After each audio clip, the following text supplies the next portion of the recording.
We're about a place that welcomes people from all walks of life, all economic backgrounds.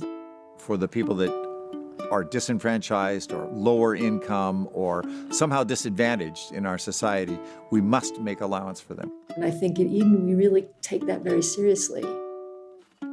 Home is the place that you go where you have real security, where you feel like you're safe, where you feel like you're surrounded by community and by people who support you.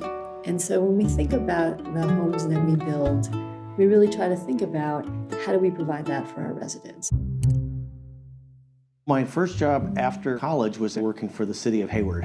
And Hayward was trying to encourage family housing because some elderly housing was being built and very little family housing was being built. The mayor at that time was Eileen Weinreb, who embraced the idea and worked closely with me to try and do that program. I've always been interested in housing, and affordable housing was obviously something that doesn't happen automatically. You've got to make it happen. Eileen suggested we consider contracting with a nonprofit. So I convinced some of my League of Women Voters friends to come up and to advocate for it. Not only did I have to find a group that would care about it, but it had to be one that was capable. And Eden Housing was a respected group of volunteers, but didn't have any staff.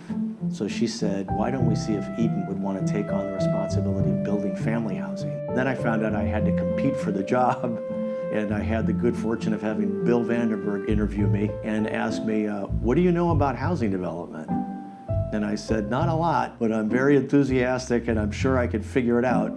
Bill Vandenberg in particular recognized the need at the time for affordable housing. If we couldn't find housing, then we would build housing. There was an associate dean from the University of California and the School of Architecture. There were 2 or 3 ministers and several others of us who were active in the community. Fortunately, we've always had a board that was committed to what we were doing, and there was not a lot of bickering. In the beginning, we chose 6 houses. Each one of us took 6 families. And did 6 Habitat for Humanity style houses. And they each worked with that family to renovate their house. It was a sense of accomplishment. There's no question about that. That was rather laborious and challenging, but they did it. If we can do it now on this scale, and perhaps we can do it on a much larger scale. It was amazing because they didn't have a professional staff, and they were able to find architects and engineers and kind of find their way. And from that, they ended up deciding to do a larger project, which was called Josephine Lum Lodge. Josephine Lum, we didn't know, but one of our early board members was a minister, and she was in his congregation, and he started talking to her about Eden Housing and what we were doing. And when she died, she didn't have any relatives, and so she left her house to Eden Housing. We sold the house, and that was the initial money for Josephine Lum Lodge, which we did name after her. So we were one of the few nonprofits that had a bankroll, so to speak. You know, that was really a very lucky thing. We used to have breakfast meetings at the International Pancake House up on Foothill. The board would meet there because they didn't have offices. And it was kind of humorous. And that was their formal meeting, and each of them was doing all of the work of the organization. It was really an experience. We built solar townhomes. It was the most energy efficient unit in the state of California. An ordinary builder who builds them themselves doesn't have to think about things like that. But we build and keep. Remember, this is 30 plus years ago. It was way ahead of its time. It hadn't occurred to us when we got started that it was more than just housing they needed. People needed services.